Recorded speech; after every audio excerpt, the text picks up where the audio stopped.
Lagi di channel ini. Pada kesempatan yang berbahagia ini, mari sejenak kita luangkan waktu kita untuk bersama-sama menyimak tausiah yang sangat luar biasa yang akan disampaikan oleh guru kita. Tentunya banyak sekali ilmu, hikmah, dan manfaat yang bisa kita jadikan pelajaran dalam kehidupan kita sehari-hari. Penasaran siapa beliau? Mari kita simak bersama. Selamat mendengarkan.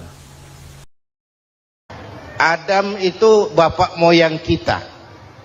Dosanya satu, makan buah khuldi, dikeluarkan dari surga. Kita dosanya banyak, kepengen masuk, nggak nyambung. Hai Adam, dari tidak ada kamu saya adakan. Saya perintahkan tinggal di surga. Merasa sepi sendirian, saya ciptakan Siti Hawa supaya kamu tenang.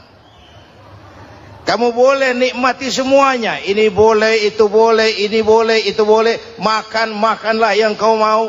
Minum, minumlah yang kau suka. Pakai, pakailah yang kau senang. Satu yang saya minta, jangan dekati pohon khuldi. Itu kau tidak sanggup, keluar. Diusir dari surga. Sujud Nabi Adam.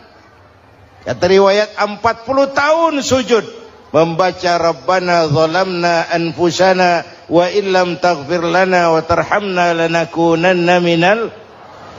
Itu namanya istighfarnya Nabi Adam. Istighfar itu kan mengucapkan astagfirullah, basmalah, membaca bismillah. Jangan kayak teman saya disuruh banyak-banyak baca istighfar, benar-benar dia baca istighfar, istighfar, istighfar. Bukan itu maksudnya. Nah, maka salah satu amalan yang sangat dianjurkan di bulan Muharram ini memperbanyak istighfar. Tidak ada orangnya yang tidak. Ayo jujur, ini yang kumpul di sini semua, ada nggak yang nggak punya dosa? Yang merasa nggak punya dosa, ayo ke depan. Ada? Tidak ada. Setiap kita, entah kecil entah besar, sengaja terlupa, pasti mempunyai yang namanya khilaf dan salah. Dan Allah Tuhan kita bukan Tuhan pendendam. Allah Tuhan kita Tuhan yang ramah dan rahmah. Manusia, dosamu banyak, tapi ampunanku lebih banyak. Salahmu besar, rahmatku jauh lebih besar. Kau sujud di hadapanku, aku bangga melihatnya. Kau menangis di hadapanku, aku senyum melihatmu. Kau berjalan menujuku, aku berlari menyambutmu. Karena itu amalan yang sangat dianjurkan di bulan Muharram ini memperbanyak istighfar. Itu kalau istighfarnya Nabi Adam. Ada istighfarnya Nabi Yunus. Ibu kenal Nabi Yunus? Di mana kenalannya? Sok tahu. Nabi Yunus itu ketika berdakwah kepada kaumnya yang bandel, memberikan peringatan, kalau kalian tidak mau beriman akan turun azab. Kapan Yunus? Akan. Kenapa mesti akan? Sekarang aja kalau mau, saya tungguin. Kurang ajar betul ini umat. Akhirnya Nabi Nuh menghindar dengan perhitungan, kalau azab tidak turun saya sudah jauh. Meragukan janji Tuhan. Lalu naik kapal, dinaiki oleh Yunus, kapal mogok. Dicari siapa biang keroknya ini. Diundi, ternyata Yunus. Sampai 3 kali diundi. Dibuanglah Yunus ke dasar laut. Ditelan oleh ikan Nun atas perintah Allah. Telan itu Yunus, jangan pakai dikunyah, rusak urusan. Telan saja, simpan di perutmu. Dibawa oleh ikan Nun ke dasar lautan. Itu yang oleh Quran dikatakan bertemulah 3 macam kegelapan. Zulumatun salas. Gelapnya tengah malam, gelapnya di dasar laut, gelapnya di dalam perut ikan. Itu namanya peteng. Mbahnya gelap. Di perut ikan itulah Nabi Nuh sadar akan kesalahannya, meragukan janji Allah, meragukan janji Allah. Ia sujud di dalam perut ikan itu, membaca la ilaha illa anta subhanaka inni kuntu Itu istighfarnya Nabi Yunus. Dibacakan istighfar begitu, ikan sakit perut, Pak. Di dasar laut kemana mau cari apotik? Dia naik ke permukaan, memuntahkan isi perutnya, Nabi Yunus keluar dengan selamat. Itu pun terjadi pada hari ke-10 bulan Muharram. Istighfar intinya itu. Itu amalan utama bulan Muharram, memperbanyak istighfar. Allah selamatkan Nabi Nuh dari bahtera banjir yang luar biasa, 10 Muharram. Allah selamatkan Nabi Ibrahim dari pembakaran Raja Namrus, 10 Muharram. Setelah Nabi Ibrahim itu menghancurkan berhala-berhala, Abrahat pulang mau ibadah, lihat Tuhannya berantakan, marah besar. Siapa yang menghancurkan Tuhan-Tuhan kita ini? Ada yang lapor, kami lihat Ibrahim. Tangkap. Belum ada bukti, tangkap dulu yang penting, bukti belakangan. Tangkap. Wah, dikerahkanlah aparat, tangkap Nabi Ibrahim, disidang langsung oleh Abrahat, oleh Namrus maksud saya. Ibrahim, kau yang menghancurkan berhala-berhala kami ini, Tuhan-Tuhan kami. Siapa bilang? Ada yang lapor. Saya dengar enggak semua berhala itu hancur. Ada yang paling besar, angkat tangan, saya lihat ada kampak di tangannya. Barangkali yang besar itu iseng tuh, yang kecil-kecil dikampakin. Tanya aja sama dia, kamu gila? Kenapa? Masa kami disuruh nanya berhala? Nggak bisa jawab. Nggak bisa jawab. Lah kenapa disembah? Lebih gila mana sih? Tahu nggak bisa jawab kenapa disembah? Kurang ajar kamu Ibrahim. Bakar, dibakar. Ketika Ibrahim dilempar ke kobaran api yang menggunung, Allah perintah api, ya naru kuni bardan wa salaman ala Ibrahim. Hai api, dinginlah sampean. Api Madura waktu itu, Pak. Hai api, dinginlah sampean, selamatkan Ibrahim. Api tunduk kepada perintah Allah. Ibrahim masuk ke kobaran api, selembar rambut pun tidak terbakar. Kenapa? Apinya tunduk kepada perintah Allah. Kenapa? Karena Ibrahim orang yang takut kepada Allah. Api tunduk kepada perintah Allah. Kalau kita baca ayat itu, masuk ke api, mateng. Sudah hadirin yang saya muliakan, oleh karena itu selamatnya Ibrahim dari pembakaran Raja Namrud itu pun pada 10 Muharram, Yaum Asyura, hari ke-10 dari bulan Muharram. Imedia. Bapak Ibu hadirin hadirat yang saya cintai, sebagian kecil tentang Nabi Adam, Nabi Ibrahim dan Nabi Yunus, tapi saya belum menceritakan tentang Nabi Nuh tadi. Mengulang kaji, Nabi Nuh salah seorang rasul yang masuk ulul azmi 5 besar, karena memang perjuangannya menggambarkan satu usaha yang ulet dan luar biasa. Beliau diberi umur 950 tahun, lalu berdakwah selama 900 tahun, sore, pagi, siang, malam. Dapat pengikut tidak lebih 80 orang. Rata-rata 10 tahun satu. Kalau saya minta berhenti aja jadi nabi, Pak. Ustadz mana masih mau buka pesantren? 10 tahun buka pesantren, yang nyantri cuma satu. Pedagang mana yang masih mau dagang? 10 tahun dagang, yang beli satu. Pimpinan partai mana yang masih mau kampanye? 10 tahun buka partai, yang nyoblos satu. Bangkrut. Umatnya bandel, kurang ajar, durjana, bajingan, tengik.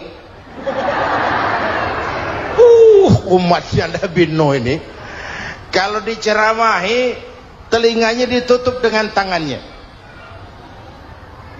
Nabi Nuh akhirnya rekes, Tuhan, siang malam saya berdakwah kepada umat ini. Tiap kali saya sampaikan dakwahmu, mereka tutup telinganya dengan tangannya. Alergi dengar ceramah. Apa itu ceramah? Non profit. Saudara-saudara, jadi mau kamu gimana Nuh? Sudah Tuhan, habiskan saja orang kafir. Nanti kalau punya anak, anaknya pun kafir lagi. Lebih baik bapak moyangnya sikat habis. Biasanya kalau bapak kalong, anak kampret. Bapak nyolong, anak nyopet. Fotokopi gimana aslinya? Habiskan saja. Itu mau kamu Nuh? Iya. Oke. Nanti aku turunkan banjir Nuh. Buat kapal. Dengan apa saya harus buat kapal Nuh? Ya dengan kayu, kata Tuhan. Kayunya dari mana Tuhan? Ya dari pohon Nuh. Pohonnya belum ada Tuhan. Ya tanam dulu Nuh. Bikin kapal kayunya nanam pohon. Apa artinya? Perjuangan perlu kesabaran. Sukses itu ada prosesnya. Nggak bisa simsalabim abracadabra lalu kita mau sukses. Semua ada prosesnya. Walaupun kenyataannya begitu. Sukses banyak bapaknya, gagal itu yatim. Kalau kita sukses banyak yang ngakuin. Yang baru ketemu pakai manggil encing. Ketemu baru. Tapi sukses banyak bapaknya. Gagal yatim. Nggak ada yang mau ngakuin kalau kita gagal itu. Udah bikin kapal dengan kayu di tengah kampung, bikin kapal ini. Bayangkan di tengah kampung bikin kapal. Orang kafir makin menjadi-jadi. Lihat Nuh. Kenapa? Makin sarap. Bikin kapal di tengah kampung mau belayar kemana? Tuh lihat, kalau orang nggak tahu tujuan, mountain setengah jalan. Proses yang dinilai bukan finalnya. Ya kayak gitu kesimpulannya. Saya enaknya sendiri. Bikin kapal. Kapal mendekati selesai. Ini orang kafir rame-rame datang ke kapal Nuh. Mau apa? Buang najis. Sakit perut berangkat ke kapal Nabi Nuh. Nongkrong. Dapat 2-3 tumpuk pulang. Penuh lantai kapal dengan najis manusia. Inilah perjuangan. Bukan jalan raya lurus bertabur bunga di kanan kirinya. Banyak ondak dan duri, fitnah, caci maki, antipat, segala macam. Nuh. Ada orang tua dasar kafir, kurang ajar, sudah stroke berangkat juga ke kapal Nuh. Mau buang najis, pincang-pincang digotong orang. Selesai buang najis dia bangun. Mau pulang, pegangan tiang kapal terpeleset, jatuh di atas tumpukan najis. Terjadi keajaiban, yang stroke-nya sembuh, lumpuhnya hilang, berangkat digotong-gotong pulang, jalan gagah sekali. Tapi orang kampungnya heran, ente sudah sembuh? Sudah. Berobat di mana? Kok begitu paten? Di kapal Nuh. Masya Allah, sangat luar biasa tausiah yang sudah disampaikan oleh guru kita. Sahabat beriman yang dirahmati Allah, tetaplah di channel ini karena kajian ini belum selesai. Dan masih banyak lagi hal-hal menarik yang akan disampaikan oleh beliau. Tetaplah di channel ini dan mari kita lanjutkan kembali. Selamat mendengarkan. Masih banyak.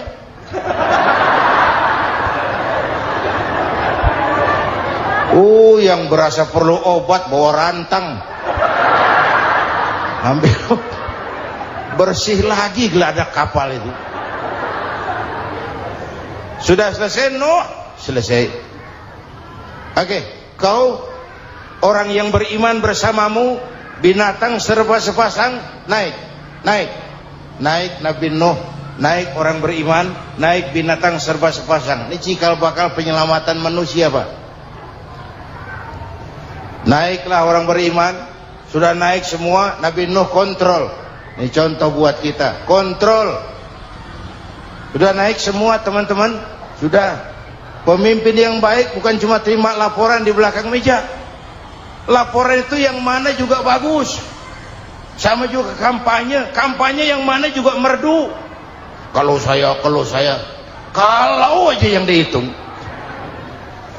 Pernah ada calon bupati kampanye janji, kalau saya berhasil kita akan banyak bangun jembatan di daerah kita.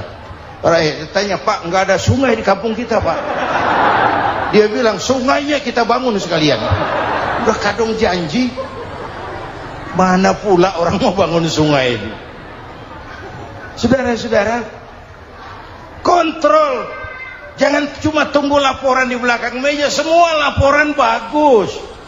Ya Bu? Bu?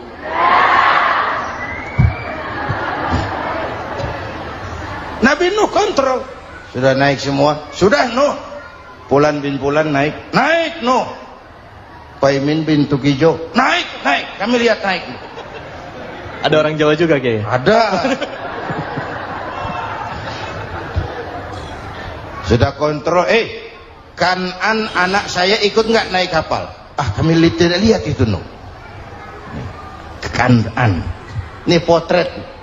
Bapaknya aktif ke masjid, ibunya rajin ke majelis taklim, anaknya keleleran kemana-mana. Bukan di sini, di Prancis. Udah di sini insya Allah sama.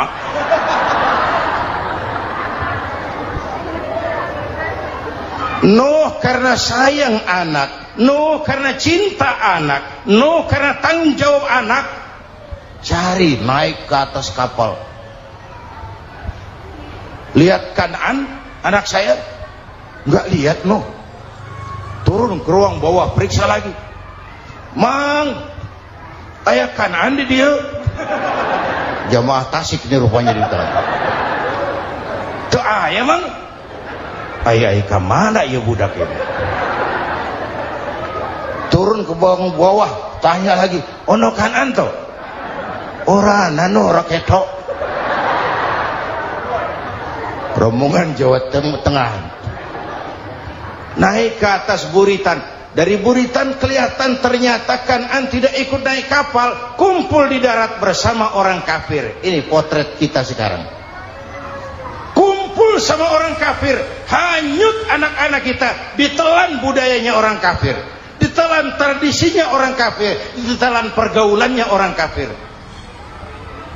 Nuh karena sayang anak dari atas manggil. Dalam Quran dijelaskan itu. Karena Nabi Nuh di atas, Kan'an di bawah, teriak, ya bunayyar kam ma'ana. Begitu dalam Quran ayatnya. Cuma ini pakai gaya memanggil supaya kelihatan ke gambar, kira-kira Nuh manggilnya begitu. Ini namanya gaya dakwah, Pak. Kalau ceritanya datar nggak menarik. Maka Nuh memanggil Kan'an, ya bunayyar kam ma'ana. Kata yang dengar, Ini gaya orang manggil, ya bunayyar kam ma'ana. Kan'an, kesini nak, naik kapal sama papi. Kata Kan'an di bawah itu, nggak mau papi, John di sini saja. Kata Nuh, jangan nak, Allah sedang murka, akan turun banjir. Kalau datang banjir papi, sa'awi ila jabalin ya'simuni minal ma', saya akan naik ke gunung tinggi yang bisa menyelamatkan saya dari banjir. Kan'an naik ke gunung, gunung dihantam banjir, Kan'an mati sampai sekarang. Yang kelima, Nabi Musa, kisah Muharramnya ini. Lahir dalam kondisi yang sulit karena Fir'aun mimpi akan lahir seorang anak dari keturunan Bani Israel yang akan menghancurkan kerajaannya. Kata Fir'aun, sudah lahir belum anaknya? Belum. Kalau gitu mulai malam ini laki-laki dilarang bergaul sama istrinya. Semua perempuan hamil di bawah pengawasan negara. Mulai hari ini kalau lahir anak laki-laki terutama Bani Israel, penggal. Satpol PP disiapkan. Udah ada kayaknya. Ada. Patroli. Bayangkan, nah Fir'aun itu bikin undang-undang seenaknya sendiri. Apalagi merasa kekuasaannya dalam ancaman. Penguasa manapun kalau merasa dalam ancaman, panik. Padahal kekuasaan itu kayak harimau. Makin lama ditaiki, makin sulit turun. Kenapa? Karena macannya makin lapar. Naik terus capek, turun dimakan harimau. Serba sulit. Saudara-saudara, kalau kita mau belajar dari Pak Harto, saya melihat kekurangan Pak Harto cuma satu, terlambat berhenti.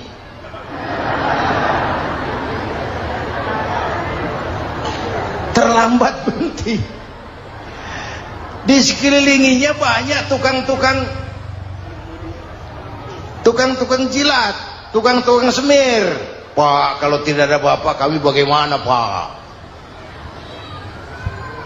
Saudara hadirin yang saya hormati, maka sering saya ingatkan, temanmu yang sejati adalah teman yang membuat kamu jadi benar, bukan teman yang selalu membenarkan kamu. Berapa banyak pejabat-pejabat hancur karena selalu dibenarkan oleh lingkungannya. Bapak benar, Pak. Bapak bijaksana, Pak. Itu tepat, Pak. Benar. Buang angin pun kata kelilingnya, oh Bapak sehat. Temanmu yang sejati, teman yang bikin kamu jadi benar, bukan teman yang selalu membenarkan kamu. Bapak Ibu hadirin yang saya hormati, tapi kehendak Allah terjadi. Lahirlah Musa. Bayinya dihanyutkan di sungai Nil. Bayi sudah menderita, dihanyutkan di sungai Nil. Dan akhirnya besar di lingkungan istana Fir'aun. Diriwayat oleh Ratu Aisyah, perempuan Fir'aun, setelah mulai berjuang, terjadilah itu. Musa dan pengikutnya dikejar oleh Fir'aun. Sampai di tepi laut, Allah wahyukan Musa, lempar tongkatmu ke laut. Dalam kondisi darurat, mukjizat tiada jalan. Kondisi darurat. Kalau tidak, mukjizat itu maunya Allah, bukan maunya Nabi. Nabi nggak kuasa. Allah yang mau. Tapi hidup Nabi bukan mukjizat, manusiawi. Tidak mentang-mentang ada mukjizat tongkat, tiap sulit main tongkat. Nggak usah berjuang kalau begitu. Itu darurat menyelamatkan umat. Tongkat dilempar ke laut, laut terbelah. Laut terbelah. Itu secara visualnya bisa kita lihat dalam film The Ten Commandments. Udah nonton belum? Urusan nonton kalah sama Ustadz bagaimana sih? Ten Commandments, 10 firman Tuhan. Tekniknya bagus loh. Bagaimana laut terbelah. Musa lewat, Fir'aun mengejar. Musa sampai di ujung sana, Fir'aun masih di sama tengah perjalanan. Laut nutup kembali. Laut menutup kembali, Fir'aun tenggelam. Cengap-cengap di lautan. Begitu nafas sampai di tenggorokan, Fir'aun sambil cengap-cengap itu, amantu bi Rabbi Musa wa Harun. Duh, kalau begini mah saya juga percaya sama Tuhannya Musa. Malaikat maut jengkel, goblok loh. Terlambat sekarang. Tenggelamin terus. Modar. Musa selamat. Fir'aun mati.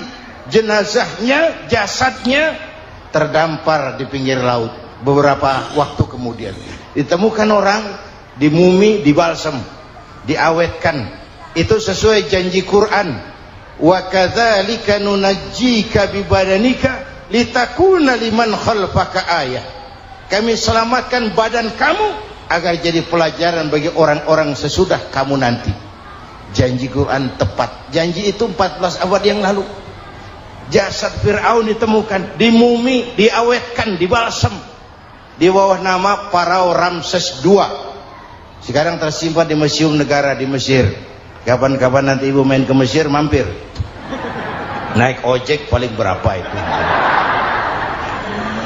Oh, orangnya tinggi, hidungnya mancung, pokoknya pantaslah jadi Firaun.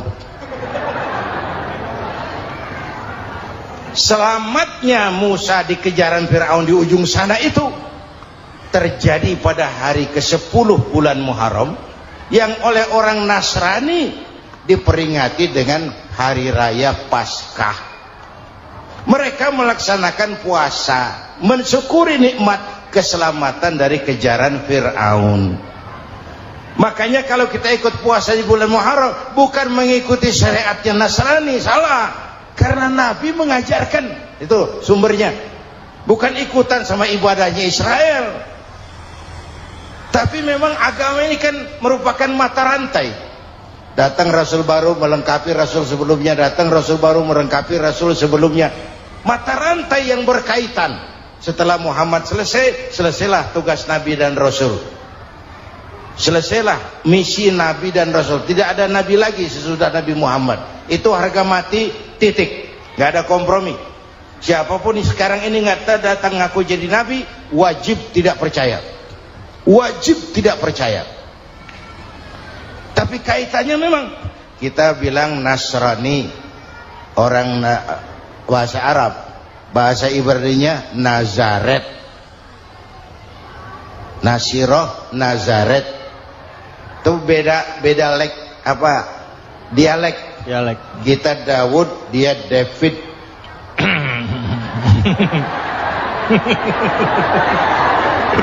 Ibrani. Kita Ali, dia Alek. Kita Sulaiman, dia Solomon.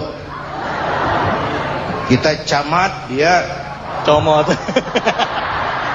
Ini yang ngomong ini comot sembarang. Imedia. Bapak dan Ibu jamaah yang saya cintai, pertanyaan pertama, hijrah qalbiyah. Ada hijrah badaniyah, hijrah fisik yang dilakukan Nabi dan sahabat dari Mekah ke Madinah. Itu hijrah badaniyah. Ada hijrah qalbiyah, hijrah hati. Dan ini yang kita perlukan sekarang. Karena refleksinya akan membias kepada alur kehidupan. Kalau hati kita mau berhijrah, fisik akan mengikuti. Hijrah dari tempat, dari malas ibadah menjadi rajin ibadah. Hijrah dari maksiat kepada yang ma'ruf, dari berpecah belah menjadi bersatu. Hijrah seperti itu yang sangat kita perlukan. Apalagi masyarakat ini paternalistik. Kita harus hijrah mental sekarang ini. Maka yang disampaikan tadi benar. Seorang ketua MK siap mengundurkan diri kalau terbukti anak buahnya terlibat suap.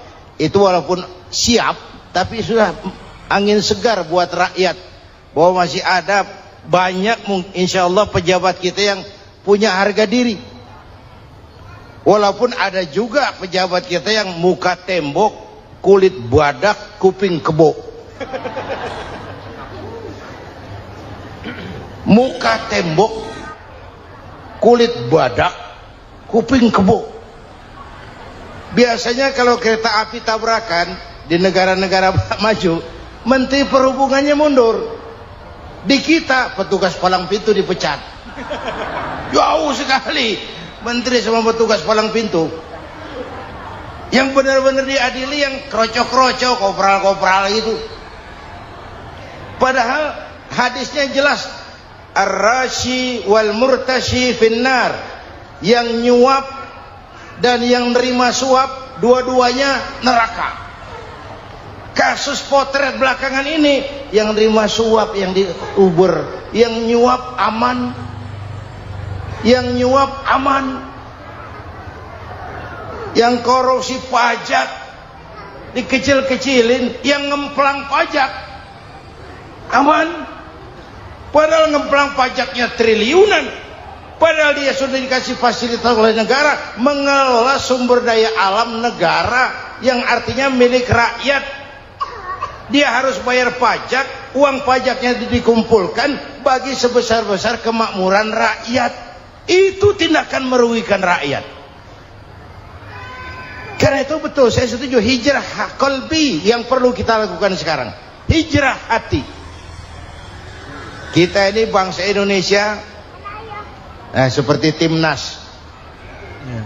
Timnas sekarang anak-anak muda sudah berani pakai baju PSSI. Iya. Kenapa? Menang. Coba kalau kalah terus, nanti menang. Tapi bangsa Indonesia itu memang seperti timnas, namanya kesebelasan. 11 orang. Walaupun ada pemain bintang ya ada presiden, gubernur, menteri, itu bintang-bintang. Tapi bintang baru ada artinya kalau dibantu 10 pemain yang lain. Cristiano Ronaldo.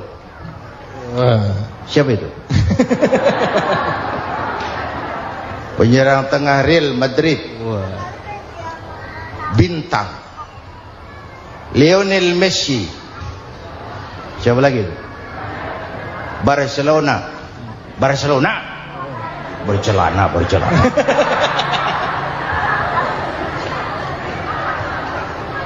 Michael Rooney, bintang Manchester United. Ronaldo baru bintang, Messi baru bintang kalau ada 10 pemain yang lain.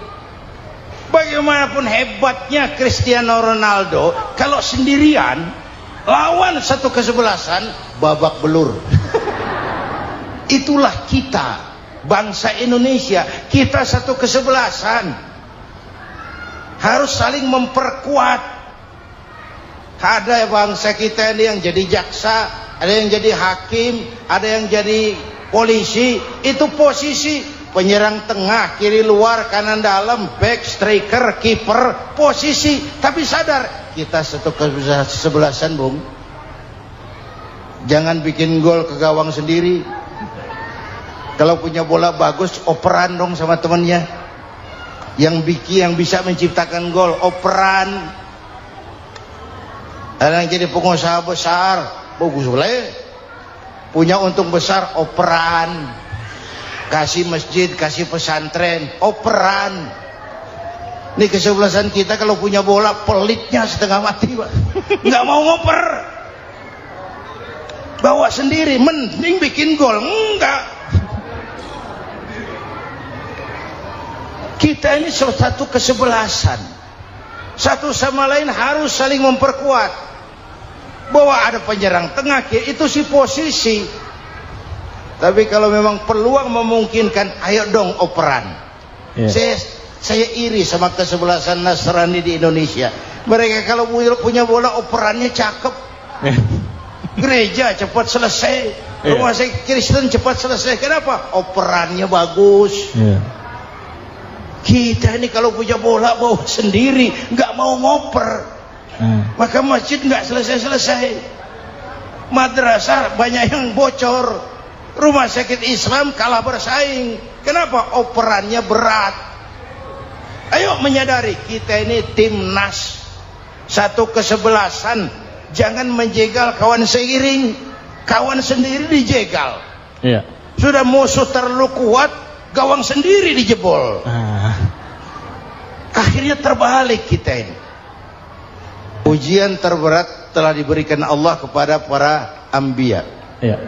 Kemudian para aulia, kemudian para ulama.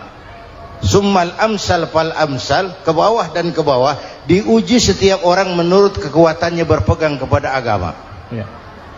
Karena anak Melayu bilang, kalau takut dengan ombak, jangan berumah di tepi pantai.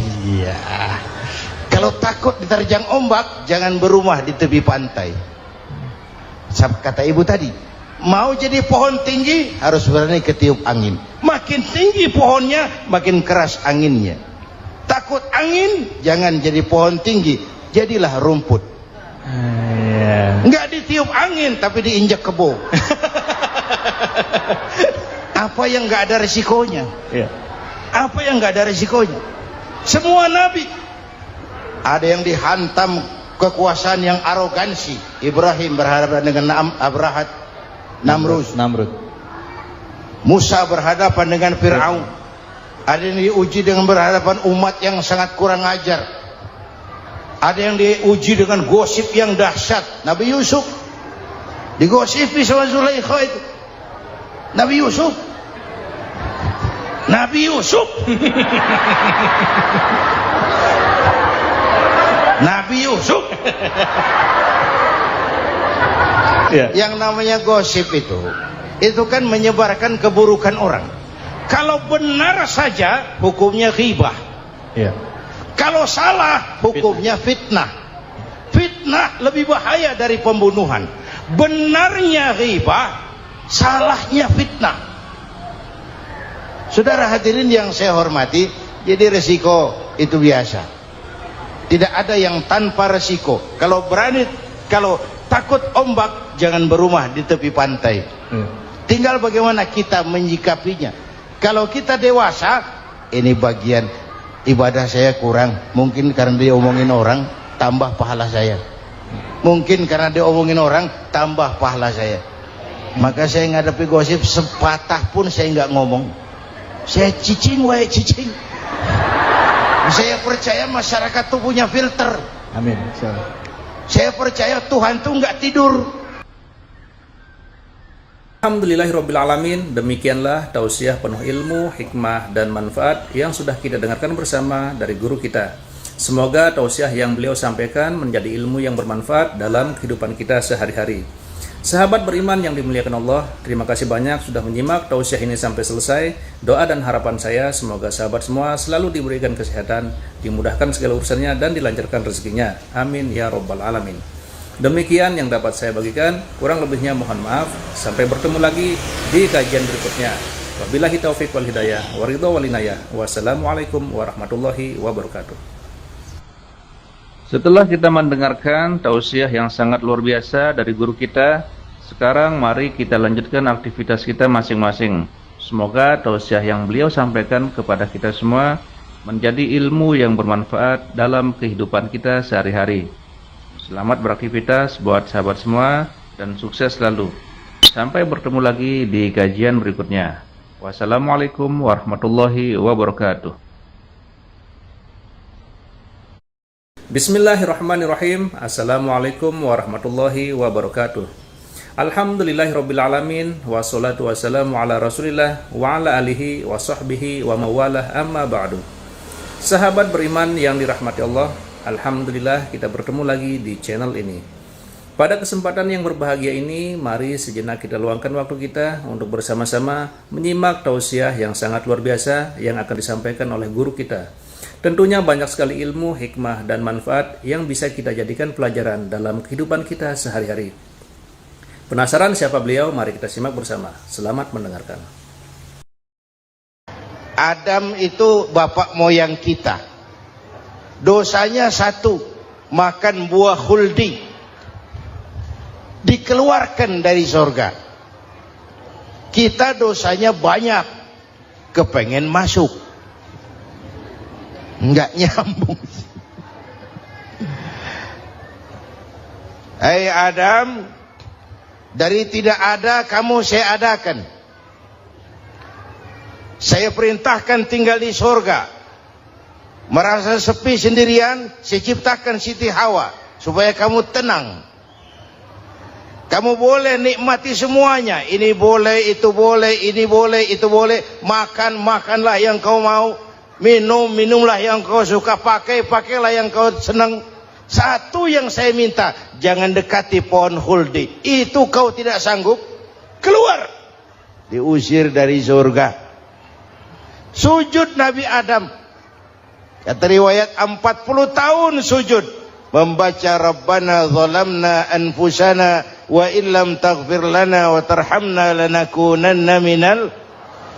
Itu namanya istighfarnya Nabi Adam. Istighfar itu kan mengucapkan astagfirullah, basmalah, membaca bismillah. Jangan kayak teman saya disuruh banyak-banyak baca istighfar, benar-benar dia baca istighfar, istighfar, istighfar. Bukan itu maksudnya. Nah, maka salah satu amalan yang sangat dianjurkan di bulan Muharram ini memperbanyak istighfar. Tidak ada orangnya yang tidak. Ayo jujur, ini yang kumpul di sini ini semua, ada nggak yang nggak punya dosa? Yang merasa nggak punya dosa, ayo ke depan.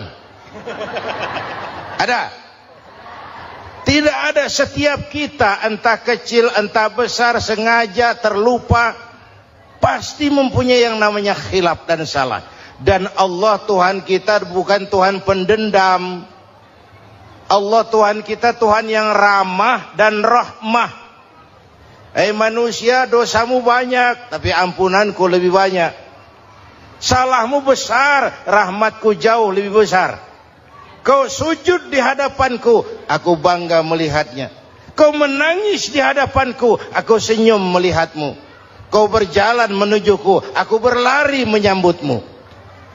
Karena itu amalan yang sangat dianjurkan di bulan Muharram ini memperbanyak istighfar.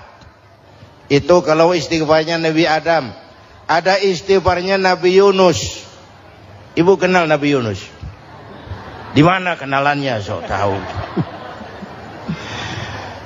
Nabi Yunus itu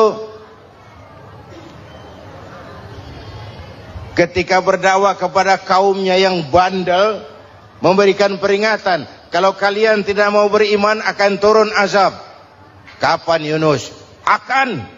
Kenapa mesti akan? Sekarang aja kalau mau, saya tungguin. Kurang ajar betul ini umat. Akhirnya Nabi Nuh menghindar dengan perhitungan, kalau azab tidak turun saya sudah jauh. Meragukan janji Tuhan. Lalu naik kapal, dinaiki oleh Yunus, kapal mogok. Dicari siapa biang keroknya ini. Diundi, ternyata Yunus. Sampai 3 kali diundi. Dibuanglah Yunus ke dasar laut. Ditelan oleh ikan nun atas perintah Allah. Telan itu Yunus. Jangan pakai dikunyah, rusak urusan. Telan saja, simpan di perutmu. Dibawa oleh ikan nun ke dasar lautan. Itu yang oleh Quran dikatakan bertemulah 3 macam kegelapan. Zulumatun salas. Gelapnya tengah malam, gelapnya di dasar laut, gelapnya di dalam perut ikan. Itu namanya peteng. Mbahnya gelap. Di perut ikan itulah Nabi Nuh sadar akan kesalahannya, meragukan janji Allah, meragukan janji Allah. Ia sujud di dalam perut ikan itu, membaca la ilaha illa anta subhanaka inni kuntu. Itu istighfarnya Nabi Yunus. Dibacakan istighfar begitu, ikan sakit perut, Pak. Di dasar laut kemana mau cari apotik? Dia naik ke permukaan, memuntahkan isi perutnya. Nabi Yunus keluar dengan selamat. Itu pun terjadi pada hari ke-10 bulan Muharram. Istighfar intinya itu. Itu amalan utama bulan Muharram, memperbanyak istighfar. Allah selamatkan Nabi Nuh dari bahtera banjir yang luar biasa 10 Muharram. Allah selamatkan Nabi Ibrahim dari pembakaran Raja Namrus 10 Muharram. Setelah Nabi Ibrahim itu menghancurkan berhala-berhala, Abrahat pulang mau ibadah, lihat Tuhannya berantakan, marah besar. Siapa yang menghancurkan Tuhan-Tuhan kita ini? Ada yang lapor, kami lihat Ibrahim. Tangkap. Belum ada bukti, tangkap dulu yang penting. Bukti belakangan. Tangkap. Wah, dikerahkanlah aparat. Tangkap Nabi Ibrahim. Disidang langsung oleh Abrahat, oleh Namrus maksud saya. Ibrahim, kau yang menghancurkan berhala-berhala kami ini, Tuhan-Tuhan kami. Siapa bilang? Ada yang lapor. Saya dengar enggak semua berhala itu hancur. Ada yang paling besar. Angkat tangan, saya lihat ada kampak di tangannya. Barangkali yang besar itu iseng tuh. Yang kecil-kecil dikampakin. Tanya aja sama dia. Kamu gila? Kenapa? Masa kami disuruh nanya berhala? Gak bisa jawab. Gak bisa jawab. Lah kenapa disembah? Lebih gila mana sih? Tahu gak bisa jawab kenapa disembah? Kurang ajar kamu Ibrahim. Bakar. Dibakar. Ketika Ibrahim dilempar ke kobaran api yang menggunung, Allah perintah api, ya naru kuni bardan wa salaman ala Ibrahim.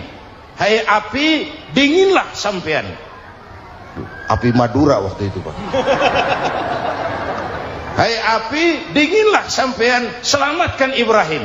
Api tunduk kepada perintah Allah. Ibrahim masuk ke kobaran api, selembar rambut pun tidak terbakar.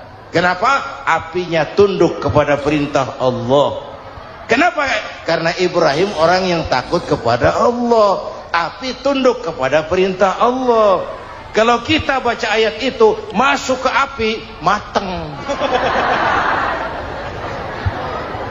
Sudah hadirin yang saya muliakan, oleh karena itu selamatnya Ibrahim dari pembakaran Raja Namrud itu pun pada 10 Muharram, Yaumul Asyura, hari ke-10 dari bulan Muharram. Imedia.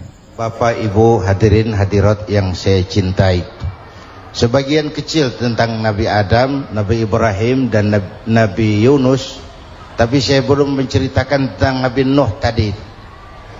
Mengulang kaji. Nabi Nuh salah seorang rasul yang masuk ulul azmi 5 besar, karena memang perjuangannya menggambarkan satu usaha yang ulet dan luar biasa. Beliau diberi umur 950 tahun, lalu berdakwah selama 900 tahun, sore, pagi, siang, malam, dapat pengikut tidak lebih 80 orang. Rata-rata 10 tahun satu. Kalau saya minta berhenti aja jadi nabi, Pak. Ustadz mana masih mau buka pesantren? 10 tahun buka pesantren, yang nyantri cuma satu. Pedagang mana yang masih mau dagang? 10 tahun dagang, yang beli satu. Pimpinan partai mana yang masih mau kampanye? 10 tahun buka partai, yang nyoblos satu. Bangkrut.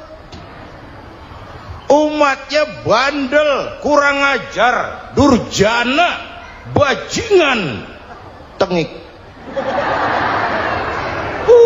Umatnya Nabi Nuh ini kalau diceramahi, telinganya ditutup dengan tangannya. Nabi Nuh akhirnya rekes. Tuhan, siang malam saya berdakwah kepada umat ini. Tiap kali saya sampaikan dakwahmu, mereka tutup telinganya dengan tangannya. Alergi dengar ceramah. Apa itu ceramah? Non-profit. Saudara-saudara, jadi mau kamu gimana, Nuh? Sudah Tuhan, habiskan saja orang kafir. Nanti kalau punya anak, anaknya pun kafir lagi. Lebih baik bapak moyangnya sikat habis. Biasanya kalau bapak kalong, anak kampret. Bapak nyolong, anak nyopet. Fotokopi gimana aslinya? Hampir habiskan saja. Itu mau kamu, Nuh? Iya. Oke. Nanti aku turunkan banjir, Nuh. Buat kapal. Dengan apa saya harus buat kapal, Nuh? Ya dengan kayu, kata Tuhan. Kayunya dari mana, Tuhan? Ya dari pohon, Nuh. Pohonnya belum ada, Tuhan. Ya tanam dulu, Nuh. Bikin kapal, kayunya nanam pohon. Apa artinya? Perjuangan perlu kesabaran. Sukses itu ada prosesnya. Nggak bisa simsalabim abracadabra lalu kita mau sukses. Semua ada prosesnya. Walaupun kenyataannya begitu, sukses banyak bapaknya, gagal itu yatim. Kalau kita sukses banyak yang ngakuin, yang baru ketemu pakai manggil encing. Ketemu baru, tapi sukses banyak bapaknya. Gagal yatim, nggak ada yang mau ngakuin kalau kita gagal itu. Udah bikin kapal dengan kayu di tengah kampung, bikin kapal ini. Bayangkan di tengah kampung bikin kapal, orang kafir makin menjadi-jadi. Lihat Nuh, kenapa? Makin sarap. Bikin kapal di tengah kampung, mau belayar kemana? Tuh lihat, kalau orang nggak tahu tujuan, mountain setengah jalan. Proses yang dinilai bukan finalnya. Ya kayak gitu kesimpulannya. Saya enaknya sendiri. Bikin kapal, kapal mendekati selesai, ini orang kafir rame-rame datang ke kapal Nuh. Mau apa? Buang najis. Sakit perut, berangkat ke kapal Nabi Nuh. Nongkrong. dapat 2-3 tumpuk, pulang. Penuh lantai kapal dengan najis manusia. Inilah perjuangan, bukan jalan raya lurus bertabur bunga di kanan kirinya. Banyak ondak dan duri, fitnah, caci maki, antipat, segala macam. No. Ada orang tua dasar kafir, kurang ajar, sudah stroke berangkat juga ke kapal Nuh. Mau buang najis, pincang-pincang digotong orang. Selesai buang najis, dia bangun mau pulang, pegangan tiang kapal terpeleset, jatuh di atas tumpukan najis. Terjadi keajaiban, yang stroke-nya sembuh, lumpuhnya hilang, berangkat digotong-gotong pulang, jalan gagah sekali. Tapi orang kampungnya heran, ente sudah sembuh? Sudah. Berobat di mana? Kok begitu paten? Di kapal Nuh. Masya Allah, sangat luar biasa tausiah yang sudah disampaikan oleh guru kita. Sahabat beriman yang dirahmati Allah, tetaplah di channel ini karena kajian ini belum selesai dan masih banyak lagi hal-hal menarik yang akan disampaikan oleh beliau. Tetaplah di channel ini dan mari kita lanjutkan kembali. Selamat mendengarkan. Masih banyak.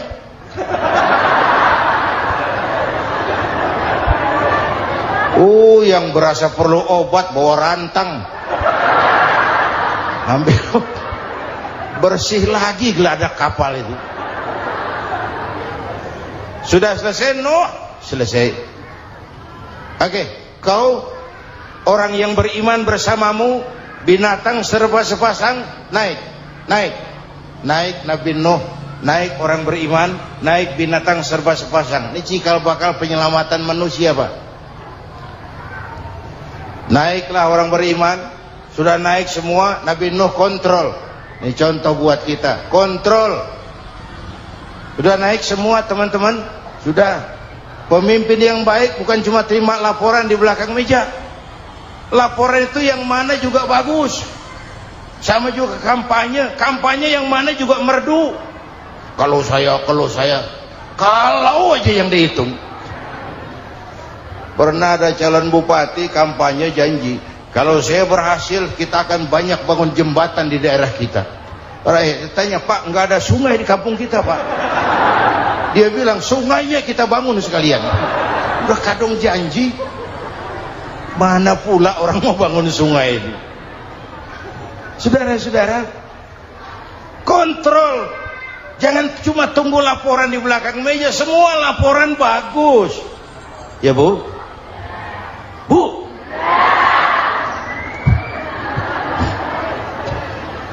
Nabi Nuh kontrol. Sudah naik semua? Sudah Nuh. Pulan bin Pulan naik. Naik Nuh. Paimin bin Tukijo. Naik.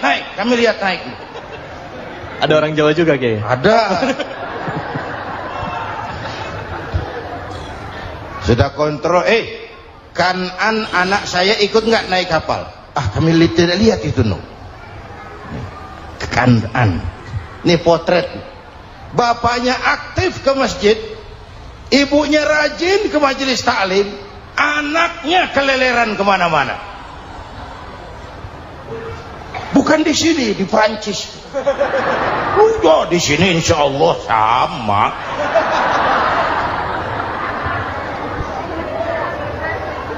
Nuh karena sayang anak, Nuh karena cinta anak, Nuh karena tanggung jawab anak, cari naik ke atas kapal. Lihat Kanaan, anak saya, nggak lihat Nuh. Turun ke ruang bawah, periksa lagi. Mang, ayah Kanaan di dia. Jamaah Tasik ini rupanya di dalam. Tuh ayah mang. Ayah kemana ya budak ini?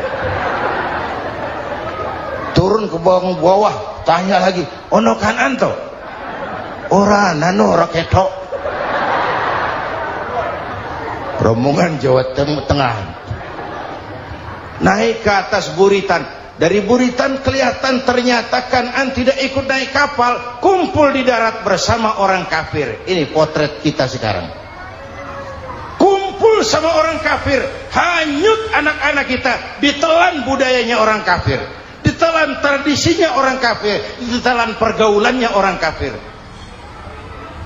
Nuh karena sayang anak dari atas manggil. Dalam Quran dijelaskan itu. Karena Nabi Nuh di atas, Kan'an di bawah, teriak, ya bunayyar kam ma'ana. Begitu dalam Quran ayatnya. Coba ini pakai gaya memanggil supaya kelihatan kegambar, kira-kira Nuh manggilnya begitu. Ini namanya gaya dakwah, Pak. Kalau ceritanya datar nggak menarik. Maka Nuh memanggil Kan'an, ya bunayyar kam ma'ana. Kata yang dengar, ini gaya orang manggil, ya bunayyar kam ma'ana. Kan'an, kesini nak, naik kapal sama papi. Kata Kan'an di bawah itu, enggak mau papi, John di sini saja. Kata Nuh, jangan nak, Allah sedang murka, akan turun banjir. Kalau datang banjir papi, sa'awi ila jabalin ya'simuni minal ma', saya akan naik ke gunung tinggi yang bisa menyelamatkan saya dari banjir. Kan'an naik ke gunung, gunung dihantam banjir, Kan'an mati sampai sekarang. Yang kelima, Nabi Musa, kisah Muharramnya ini lahir dalam kondisi yang sulit karena Fir'aun mimpi akan lahir seorang anak dari keturunan Bani Israel yang akan menghancurkan kerajaannya. Kata Fir'aun, sudah lahir belum anaknya? Belum. Kalau gitu mulai malam ini laki-laki dilarang bergaul sama istrinya. Semua perempuan hamil di bawah pengawasan negara. Mulai hari ini kalau lahir anak laki-laki terutama Bani Israel, penggal. Satpol PP disiapkan. Udah ada kayaknya. Ada. Patroli. Bayangkan, Fir'aun itu bikin undang-undang seenaknya sendiri. Apalagi merasa kekuasaannya dalam ancaman. Penguasa manapun kalau merasa dalam ancaman, panik. Padahal kekuasaan itu kayak harimau, makin lama ditaiki makin sulit turun. Kenapa? Karena macannya makin lapar. Naik terus capek, turun dimakan harimau, serba sulit. Saudara-saudara, kalau kita mau belajar dari Pak Harto, saya melihat kekurangan Pak Harto cuma satu, terlambat berhenti.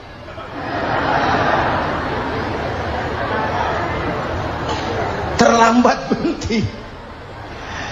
Di sekelilinginya banyak tukang-tukang jilat, tukang-tukang semir. Pak, kalau tidak ada bapak kami bagaimana, Pak? Saudara hadirin yang saya hormati, maka sering saya ingatkan, temanmu yang sejati adalah teman yang membuat kamu jadi benar, bukan teman yang selalu membenarkan kamu. Berapa banyak pejabat-pejabat hancur karena selalu dibenarkan oleh lingkungannya. Bapak benar, Pak. Bapak bijaksana, Pak. Itu tepat, Pak. Benar. Buang angin pun kata kelilingnya, oh Bapak sehat. Temanmu yang sejati, teman yang bikin kamu jadi benar, bukan teman yang selalu membenarkan kamu. Bapak Ibu hadirin yang saya hormati, tapi kehendak Allah terjadi. Lahirlah Musa. Bayinya dihanyutkan di sungai Nil. Bayi sudah menderita, dihanyutkan di sungai Nil. Dan akhirnya besar di lingkungan istana Fir'aun. Diriwayat oleh Ratu Aisyah, perempuan Fir'aun,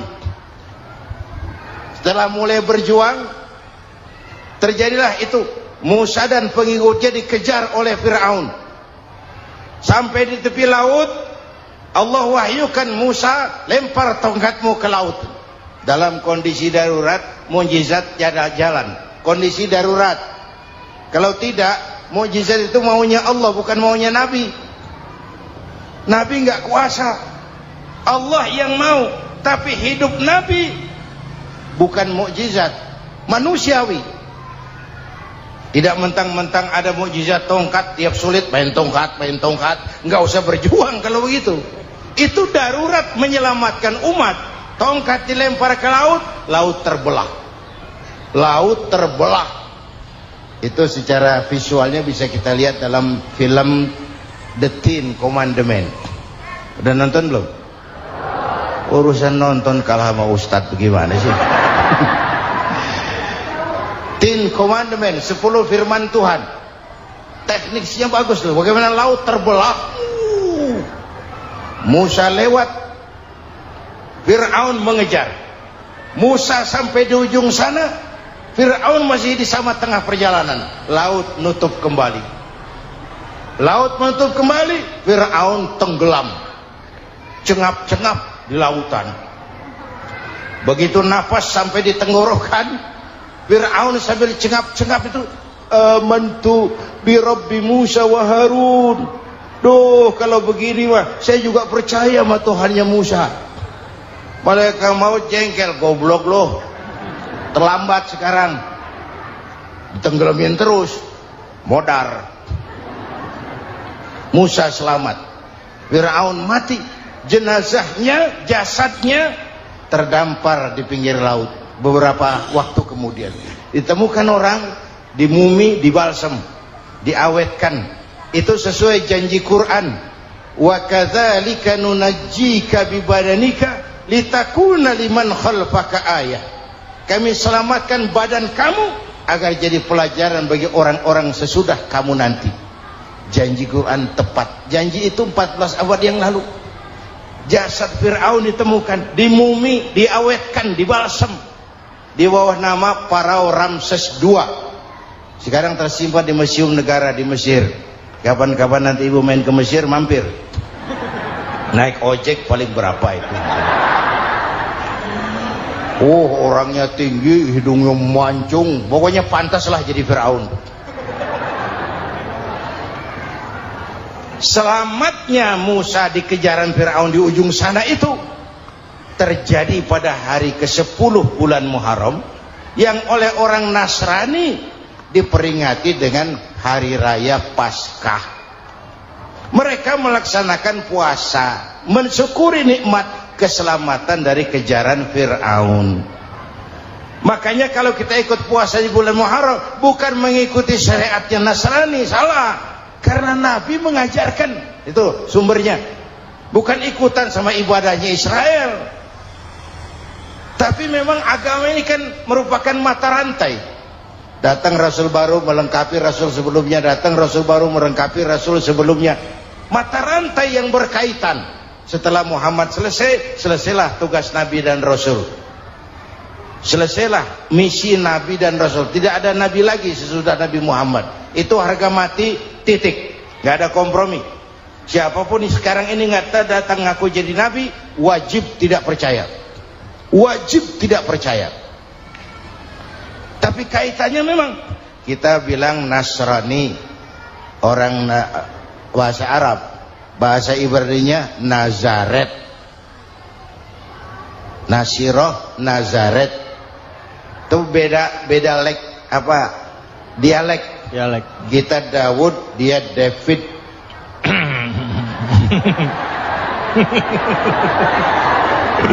Ibrani. Kita Ali, dia Alek.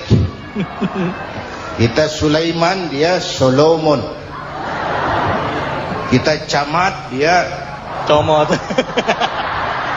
Ini yang ngomong ini comot semua. Imedia. Bapak dan Ibu jamaah yang saya cintai, pertanyaan pertama, hijrah qalbiyah. Ada hijrah badaniyah, hijrah fisik yang dilakukan Nabi dan sahabat dari Mekah ke Madinah. Itu hijrah badaniyah. Ada hijrah qalbiyah, hijrah hati Dan ini yang kita perlukan sekarang. Karena refleksinya akan membias kepada alur kehidupan. Kalau hati kita mau berhijrah, fisik akan ngikuti. Hijrah dari tempat, dari malas ibadah menjadi rajin ibadah. Hijrah dari maksiat kepada yang ma'ruf, dari berpecah belah menjadi bersatu. Hijrah seperti itu yang sangat kita perlukan. Apalagi masyarakat ini paternalistik. Kita harus hijrah mental sekarang ini. Maka yang disampaikan tadi benar. Seorang ketua MK siap mengundurkan diri kalau terbukti anak buahnya terlibat suap. Itu walaupun siap, tapi sudah angin segar buat rakyat. Bahwa masih ada banyak insya Allah pejabat kita yang punya harga diri. Walaupun ada juga pejabat kita yang muka tembok, kulit badak, kuping kebo. Muka tembok, kulit badak, kuping kebo. Biasanya kalau kereta api tabrakan di negara-negara maju, Menteri Perhubungannya mundur. Di kita petugas palang pintu dipecat. Jauh sekali Menteri sama petugas palang pintu. Yang benar-benar diadili yang krocok-krocok, kopral-kopral itu. Padahal hadisnya jelas, ar-rashi wal murtashi finnar. Yang nyuap dan yang nerima suap, dua-duanya neraka. Kasus potret belakangan ini, yang nerima suap yang diuber, yang nyuap aman, yang nyuap aman, yang korupsi pajak dikecil-kecilin, yang ngemplang pajak aman. Padahal ngemplang pajaknya triliunan, padahal dia sudah dikasih fasilitas oleh negara mengelola sumber daya alam negara yang artinya milik rakyat. Dia harus bayar pajak, uang pajaknya dikumpulkan bagi sebesar-besar kemakmuran rakyat. Itu tindakan merugikan rakyat. Karena itu betul, saya setuju, hijrah qalbi yang perlu kita lakukan sekarang. Hijrah hati. Kita ini bangsa Indonesia, seperti timnas. Timnas sekarang anak-anak muda sudah berani pakai baju PSSI. Iya. Kenapa? Menang. Coba kalau kalah terus, nanti menang. Tapi bangsa Indonesia itu memang seperti timnas, namanya kesebelasan. 11 orang. Walaupun ada pemain bintang, ya ada presiden, gubernur, menteri, itu bintang-bintang. Tapi bintang baru ada artinya kalau dibantu 10 pemain yang lain. Cristiano Ronaldo, siapa itu? Penyerang tengah Real Madrid, bintang. Lionel Messi, siapa lagi? Barcelona, bercelana.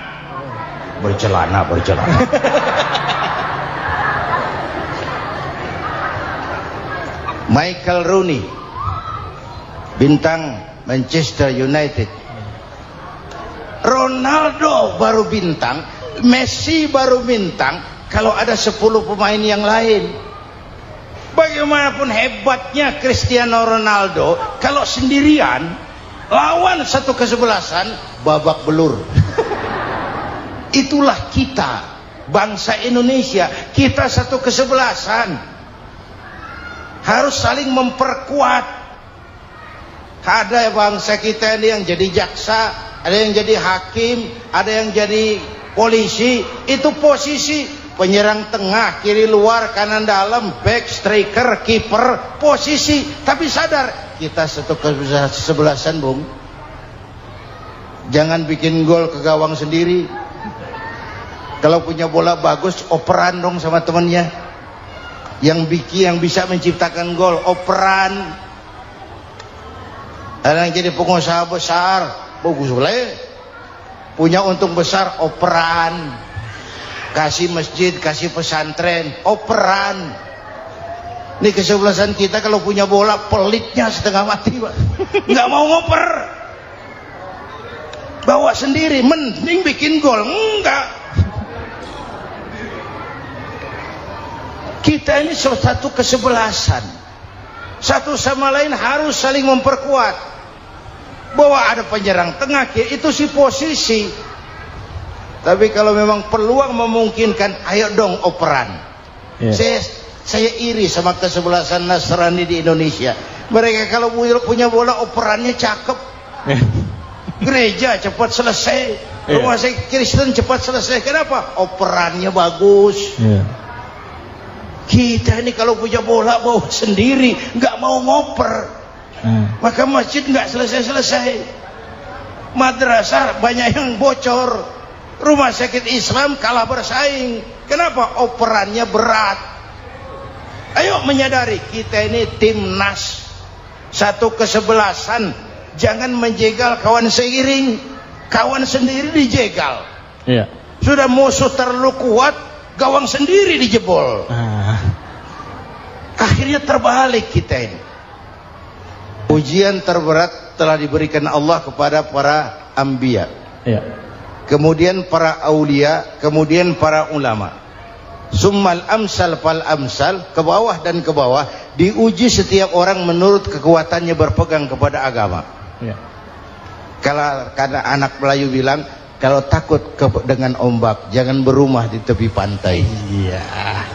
Kalau takut diterjang ombak, jangan berumah di tepi pantai. Kata ibu tadi, mau jadi pohon tinggi harus berani ketiup angin. Makin tinggi pohonnya, makin keras anginnya. Takut angin, jangan jadi pohon tinggi, jadilah rumput. Enggak ditiup angin, tapi diinjak kebo. Apa yang enggak ada resikonya? Apa yang enggak ada resikonya? Semua nabi ada yang dihantam kekuasaan yang arogansi. Ibrahim berhadapan dengan Namrud. Musa berhadapan dengan Fir'aun. Ada yang diuji dengan berhadapan umat yang sangat kurang ajar. Ada yang diuji dengan gosip yang dahsyat. Nabi Yusuf digosipi sama Zulaikha itu. Nabi Yusuf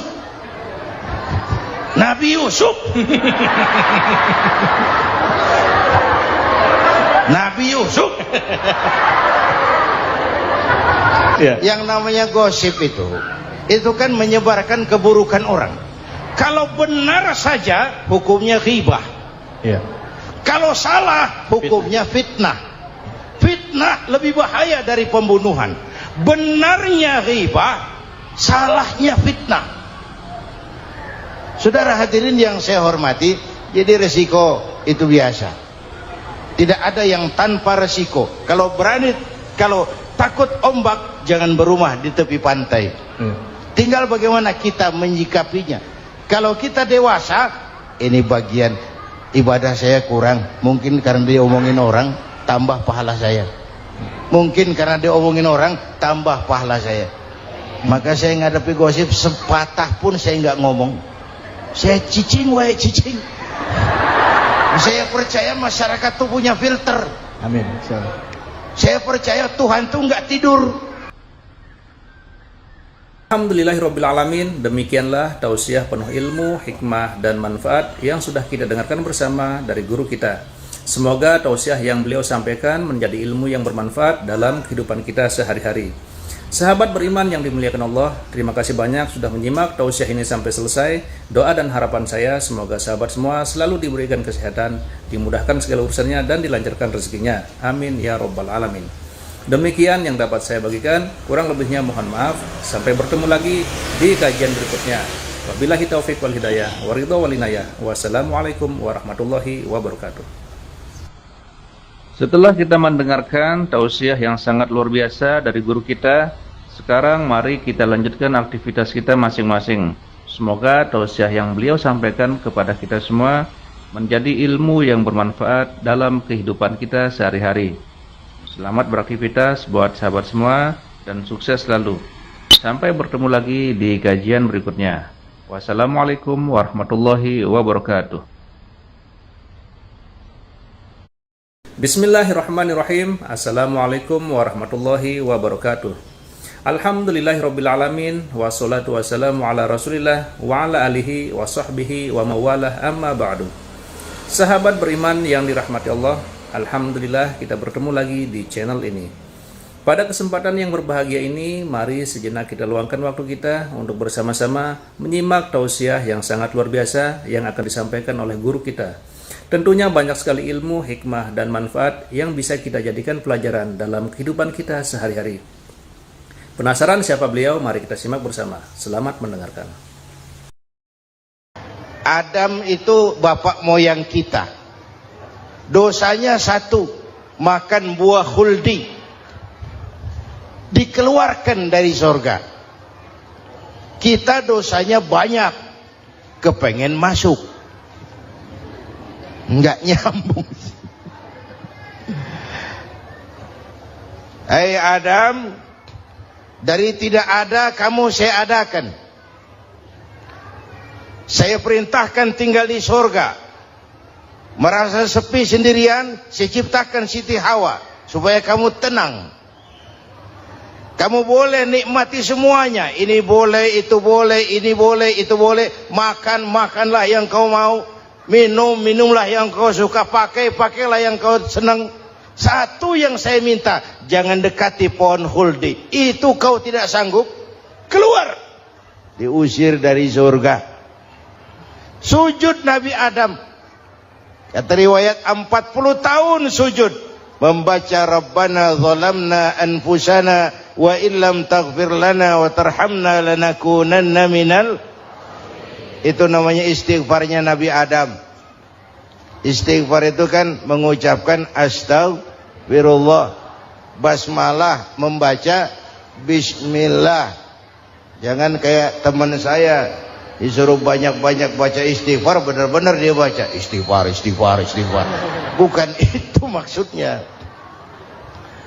Nah, maka salah satu amalan yang sangat dianjurkan di bulan Muharram ini memperbanyak istighfar. Tidak ada orangnya yang tidak. Ayo jujur, ini yang kumpul di sini ini semua, ada nggak yang nggak punya dosa? Yang merasa nggak punya dosa, ayo ke depan.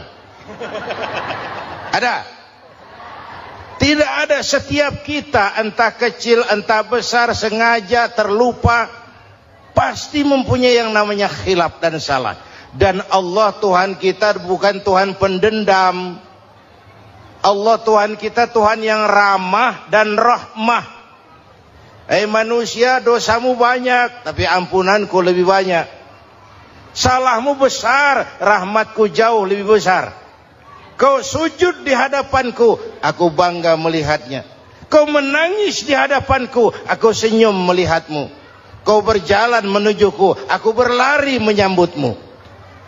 Karena itu amalan yang sangat dianjurkan di bulan Muharram ini memperbanyak istighfar. Itu kalau istighfarnya Nabi Adam. Ada istighfarnya Nabi Yunus. Ibu kenal Nabi Yunus? Di mana kenalannya? Sok tahu. Nabi Yunus itu ketika berdakwah kepada kaumnya yang bandel, memberikan peringatan, kalau kalian tidak mau beriman akan turun azab. Kapan Yunus? Akan. Kenapa mesti akan? Sekarang aja kalau mau saya tungguin. Kurang ajar betul ini umat. Akhirnya Nabi Nuh menghindar dengan perhitungan, kalau azab tidak turun saya sudah jauh. Meragukan janji Tuhan. Lalu naik kapal, dinaiki oleh Yunus, kapal mogok. Dicari siapa biang keroknya ini. Diundi, ternyata Yunus. Sampai 3 kali diundi. Dibuanglah Yunus ke dasar laut.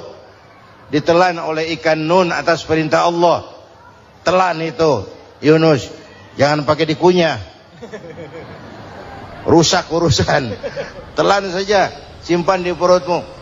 Dibawa oleh ikan nun ke dasar lautan. Itu yang oleh Quran dikatakan bertemulah 3 macam kegelapan. Zulumatun salas.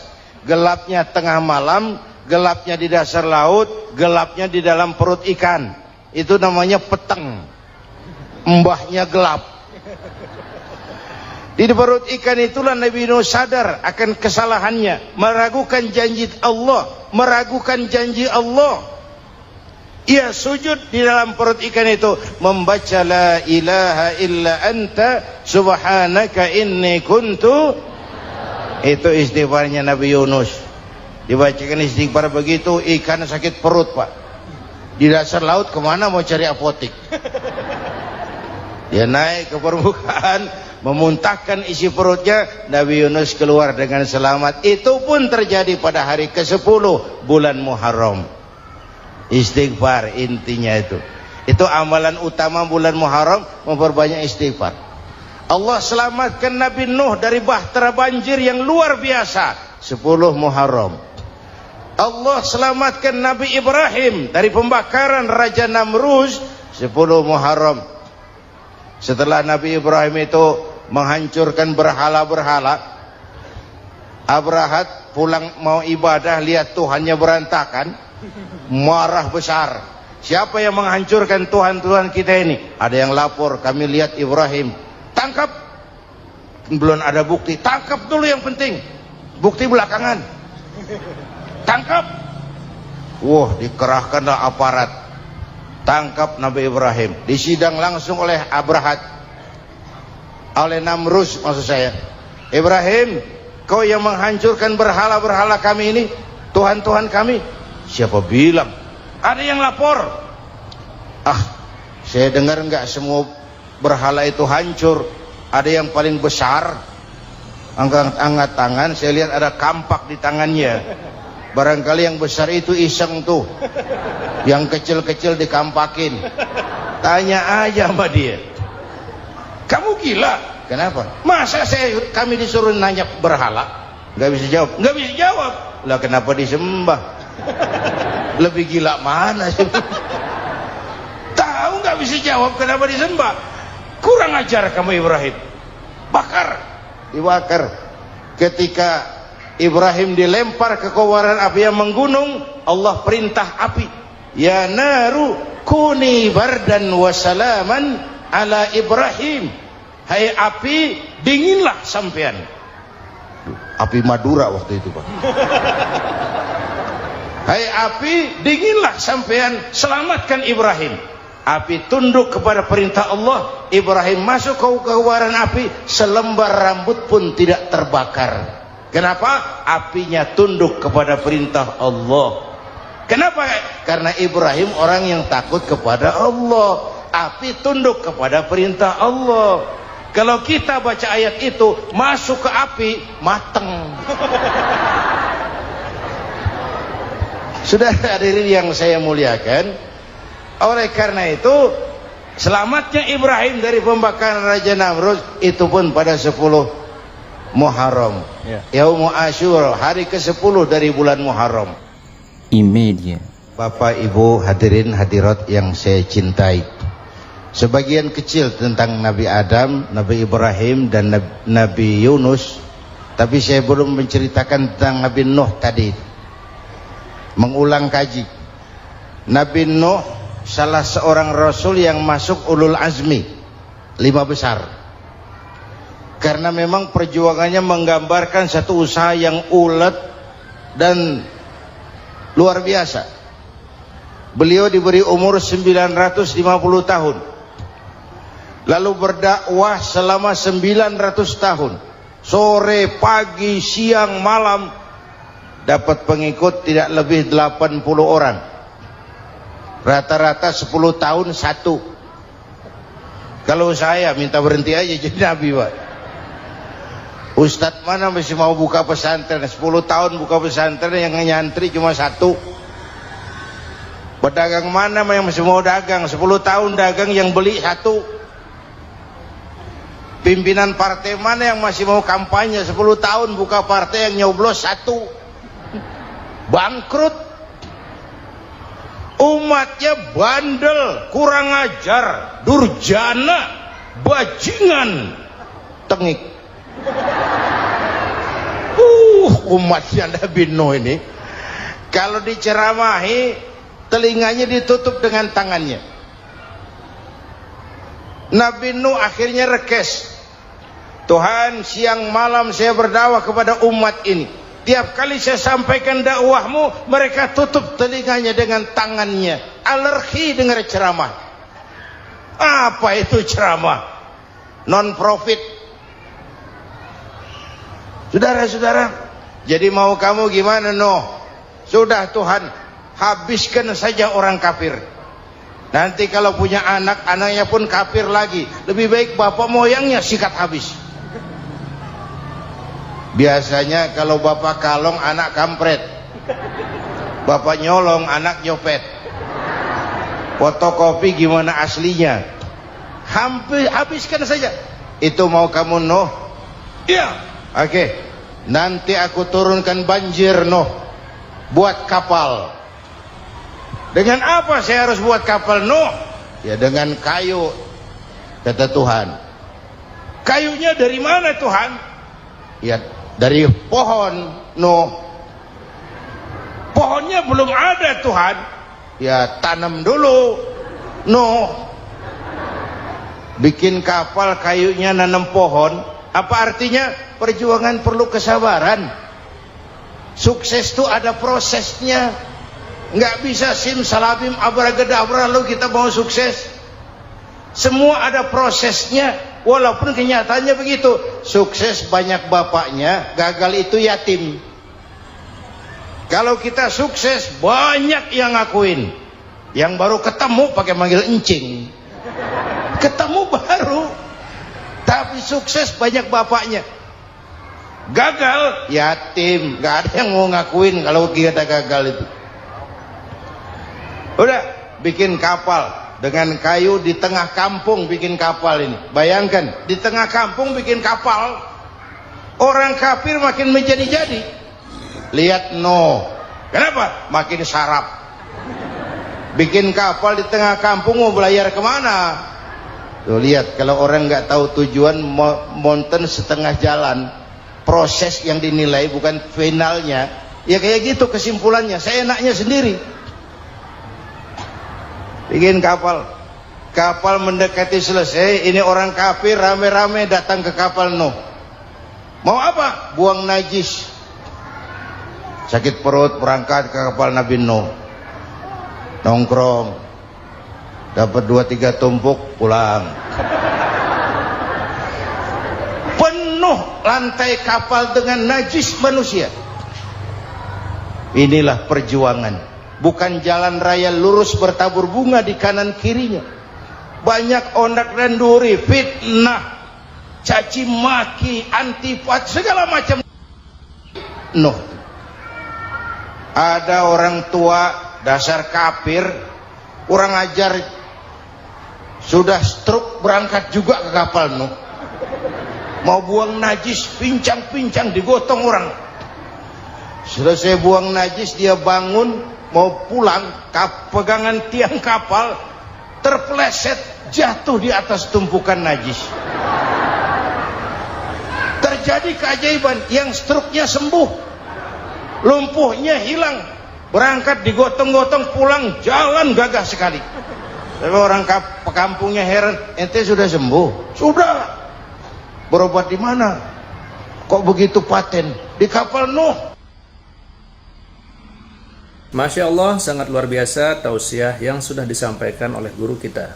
Sahabat beriman yang dirahmati Allah, tetaplah di channel ini karena kajian ini belum selesai. Dan masih banyak lagi hal-hal menarik yang akan disampaikan oleh beliau. Tetaplah di channel ini dan mari kita lanjutkan kembali. Selamat mendengarkan. Masih banyak.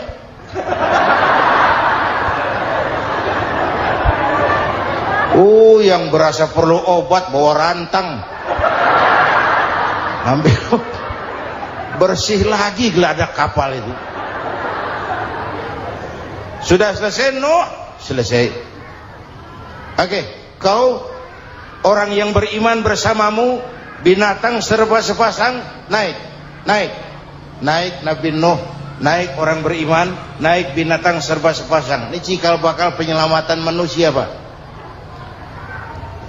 Naiklah orang beriman, sudah naik semua, Nabi Nuh kontrol.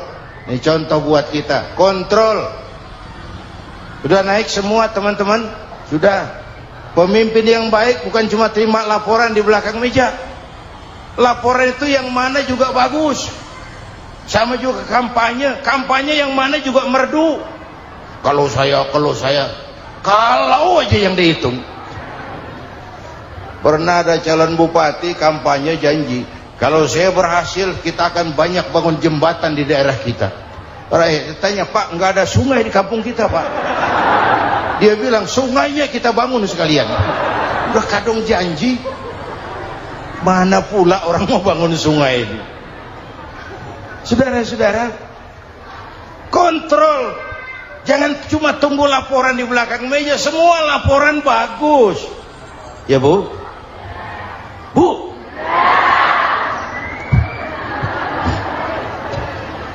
Nabi Nuh kontrol.